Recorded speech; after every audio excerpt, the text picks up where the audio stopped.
Hello and welcome to Changing World. My name is Anthony Smith, and today I have a guest who is a naturalist. He is in charge of the Cat Survival Trust, which was set up to provide a refuge for certain endangered species. He is also a conservationist, having spent a lot of time out in South America in an effort to protect the rainforests. So I'd like to welcome today Dr. Terry Moore.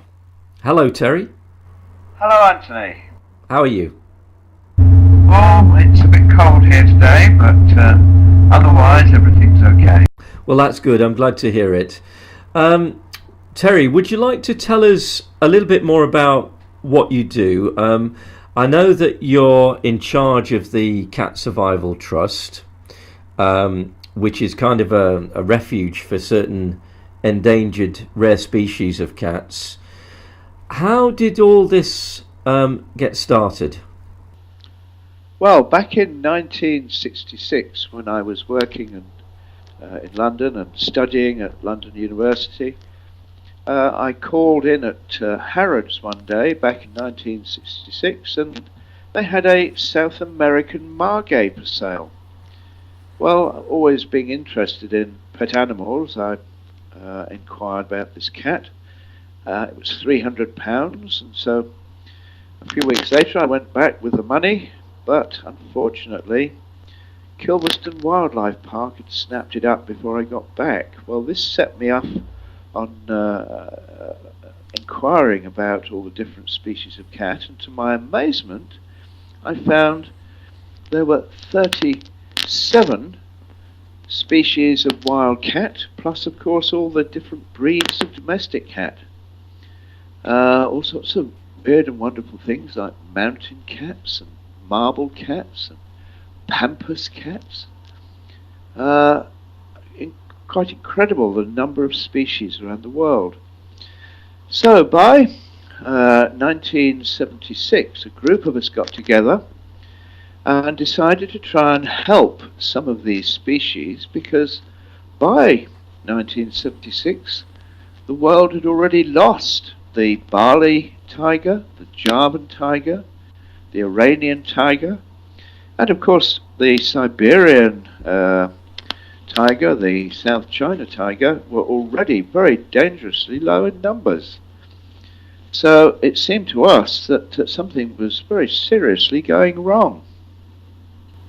Right, Terry. So obviously at that point in time you thought, well, this is an important cause to be involved in, and so now we've come to the present time. How many actual different species have you got there at the Cat Survival Trust?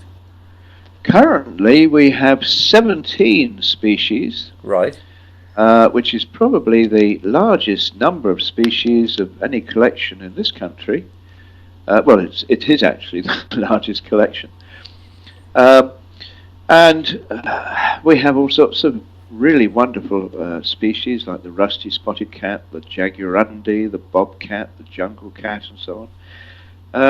And of course the Trust is very well known for its work with snow leopards. Right. We've had 7 litters of snow leopard born here, which is, I believe, more than any other collection in Europe. Well, that's good going. And obviously the snow leopard is known to be quite a rare species, and again it's an endangered species of cat.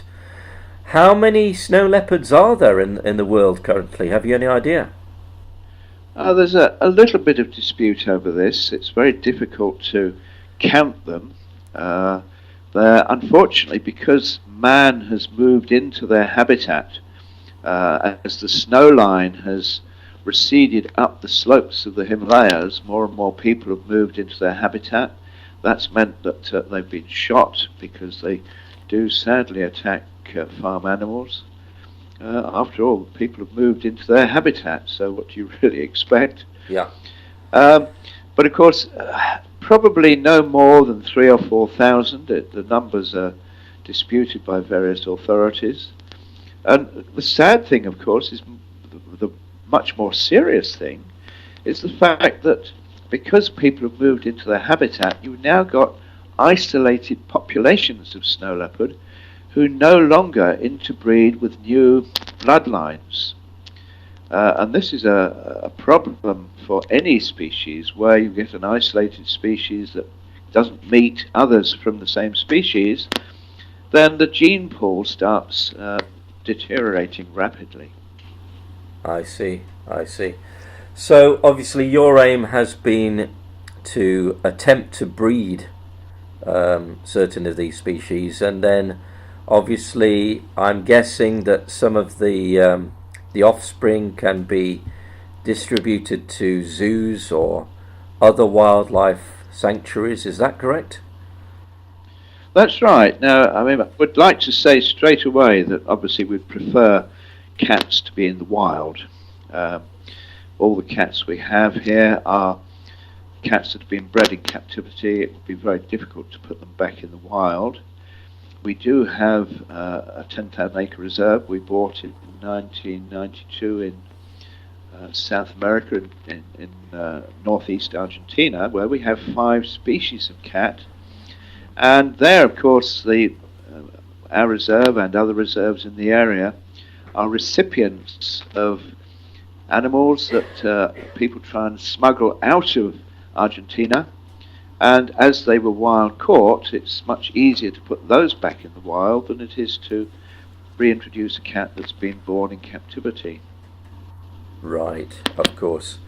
So I know that you've made quite a number of trips out to places like South America. Have you attempted to save any animals out in South America, or has it been for other reasons?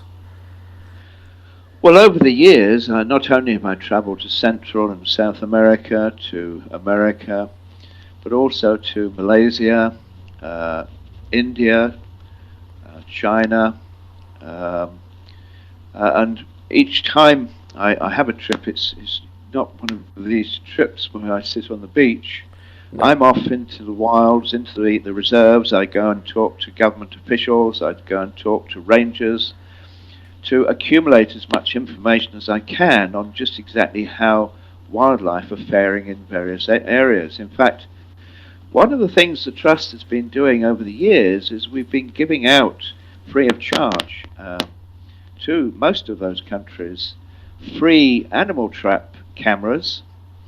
And the deal is they get them free, providing they send us copies of the images, because this is invaluable information for us to study just exactly how well wildlife is faring in these countries. I see. So you actually get quite a lot of valuable feedback from this type of thing.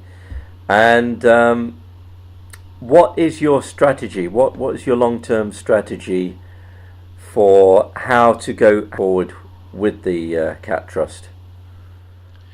Well, I mean, we have achieved quite a lot already. I mean, bear in mind that we are a charity that's been run entirely in this country by volunteers. We've never had a salaried member of staff in all that time. Right.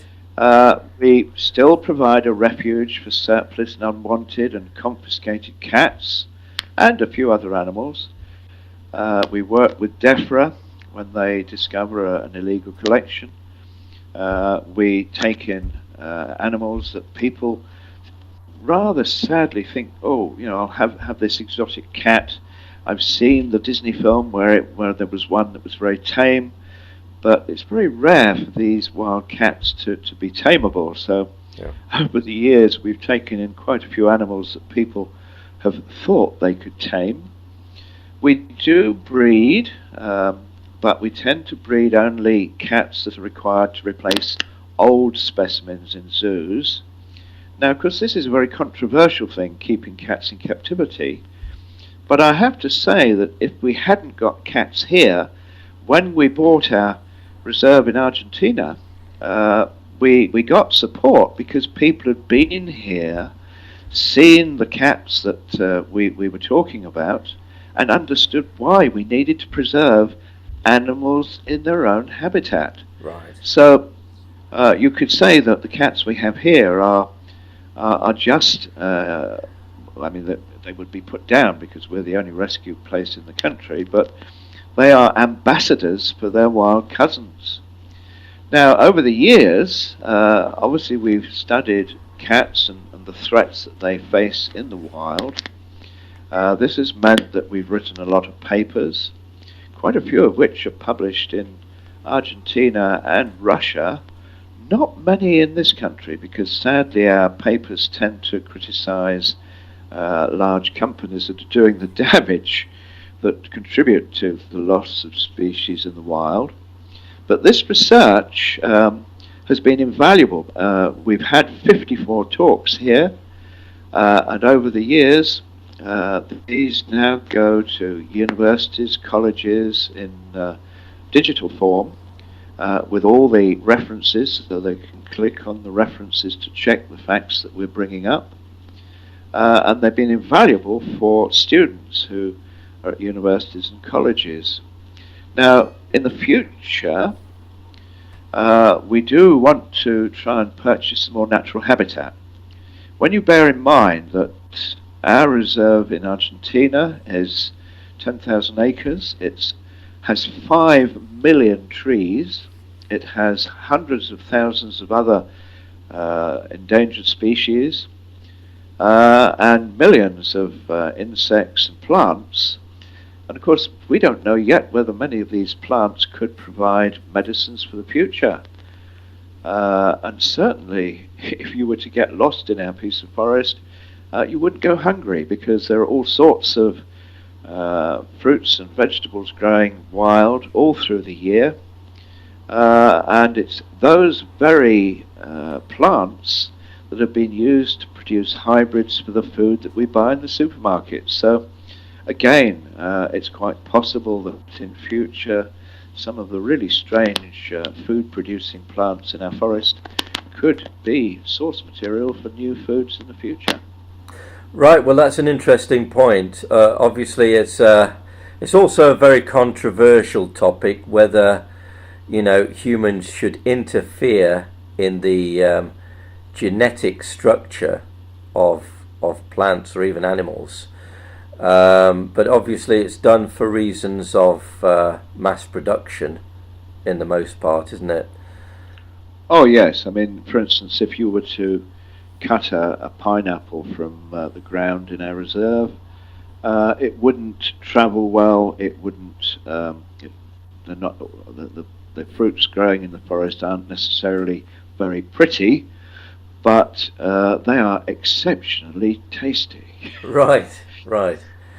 But of course, the hybrids that are produced from various original stock are designed to be picked before they're ripe, and so you can ripen them, and they can travel and not go off by the time they arrive at the country of consumption. Yeah. Well, that's obviously an important point, and it's to do with logistics as well, and the fact that well, we have to appreciate that some of that produce does come probably halfway around the world in order to reach us. So at least we have to be grateful that we do have these choices, and we do have a huge variety of foods available to us. Now, let me just ask you something about the cats. I mean, where does their main source of food come from? Well, we're very lucky. We work with Hertfordshire Police, and we have a network of people in this area. This particular county has huge herds of deer. Ah. It's not unusual for me to be out early in the morning collecting a dead deer that's been hit on the road, and pass a herd of 30 or 40 that are roaming free. Yeah. We get people who bring their excess cockerels. We get gamekeepers who bring us rabbits and pigeons, that sort of thing.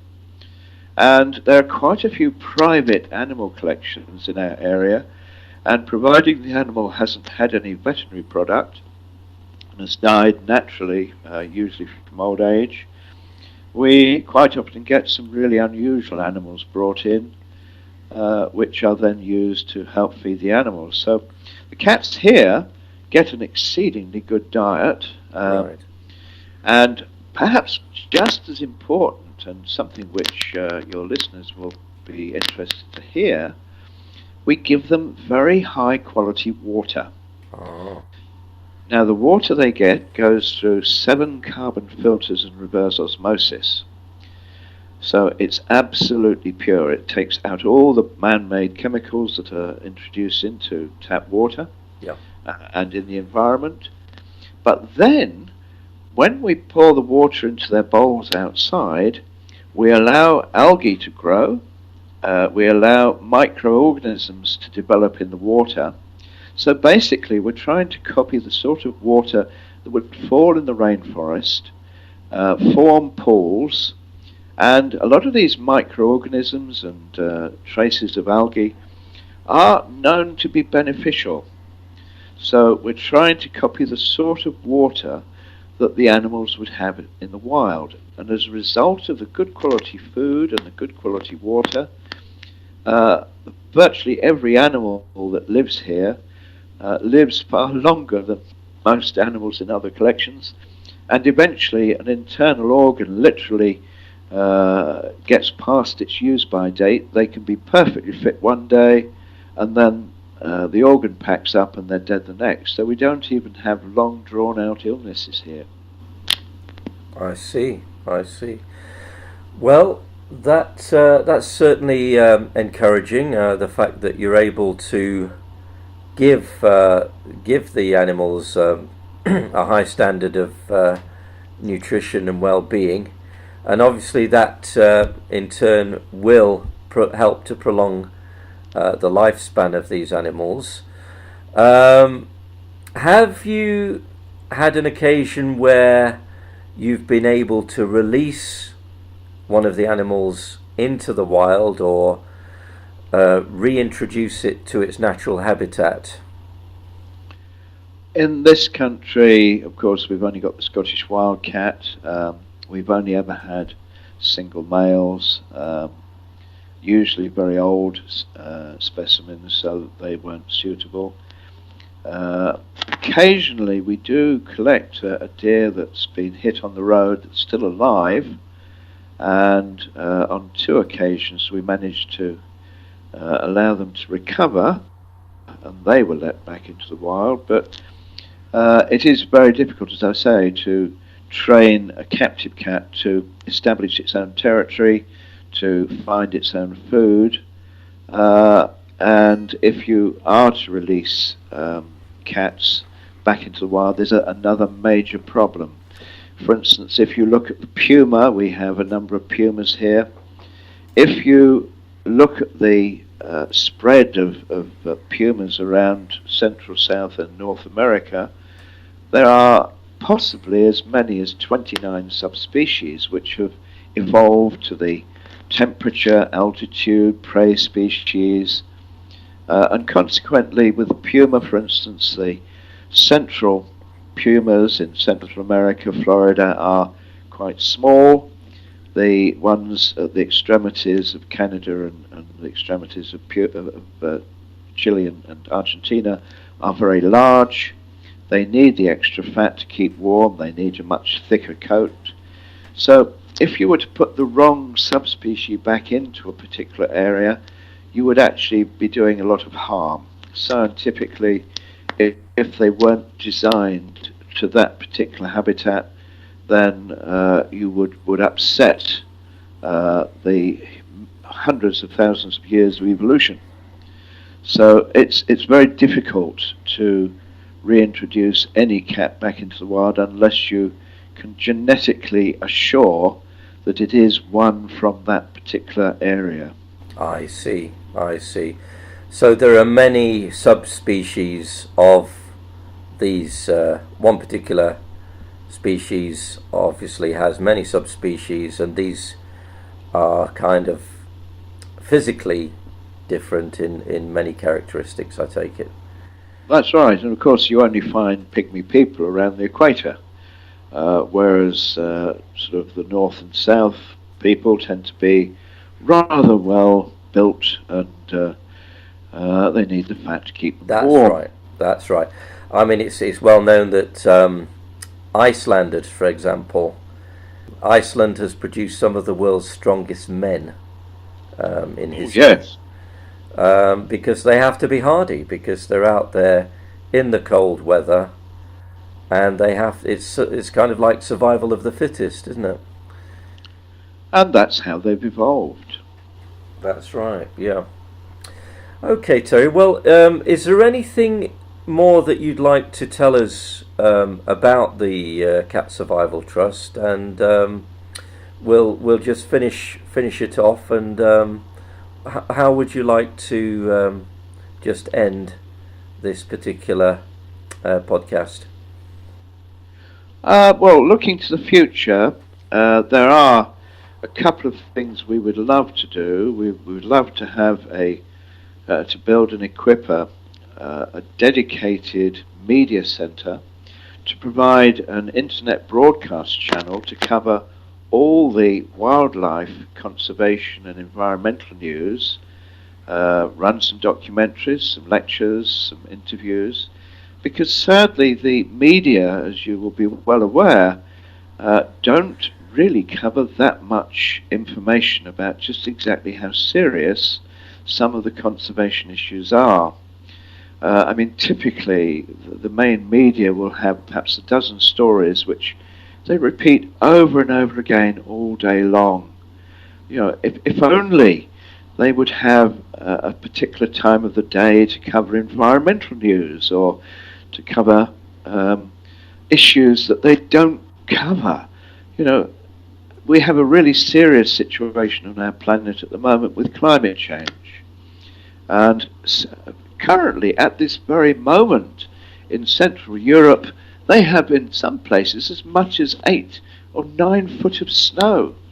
And the same is now happening in northern parts of North America. But very rarely do you hear about these extremes.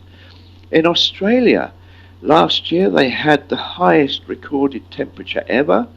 They couldn't grow enough crops to provide forage for their livestock, and 60% of their livestock were killed because they had nothing to feed them on.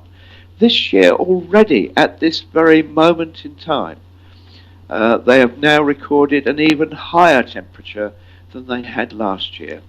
So climate change not only affects us, but it has a dramatic effect on animals, and we really need to get this information out to advise people the sort of things they can do to minimize the effect if in their area they have a real problem. And just to give you an example as we finish this podcast, millions of people over the years have lost their homes to floods and fires and whatever. And the real problem is, when they try and recover, if they haven't got all their critical documents, their birth certificates, their marriage certificates, their insurance details, in a fireproof and waterproof box, it is impossible, or in many instances, to prove who they are and to recover from some really critically damaging issues which they then face. So I feel that the media are failing us, the governments are failing us. They're not warning us about the issues that we are now increasingly face as climate change escalates. It's not just the people. We're worried about the animals, obviously, not, you know, and our work is highlighting things that are affecting humans as well. So let's try somehow to get a media centre up and running, so that people have somewhere to find out just exactly where there's a problem. Over and over again, people who visit us have said, oh, I was on a safari last year and we couldn't land at the airport because there was a dust storm, or oh, we didn't go to the hotel, it was on fire.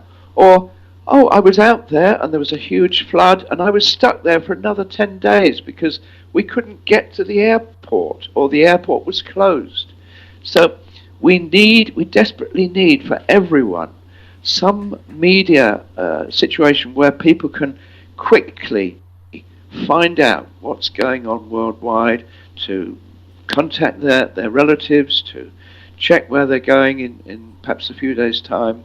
This is essential information which should be provided to us by the media, and they are failing us. Right. Well, you've put your point across very well, Terry, that I suppose the media do have their own agenda. They focus on the stories that they think are going to make the biggest headlines, and unfortunately, some of the information will simply get put to one side and possibly never be broadcast on air. So I can well take your point on that, Terry. So I would just like to say thank you very much for joining me on the podcast today, and thank you to all our listeners. And I'm sure we'll be hearing more from Dr. Terry Moore in future podcasts. So at this time, I'd like to say thank you very much, and we enjoyed listening to you, Terry, and we'll look forward to hearing from you again. Thank you. Thank you very much.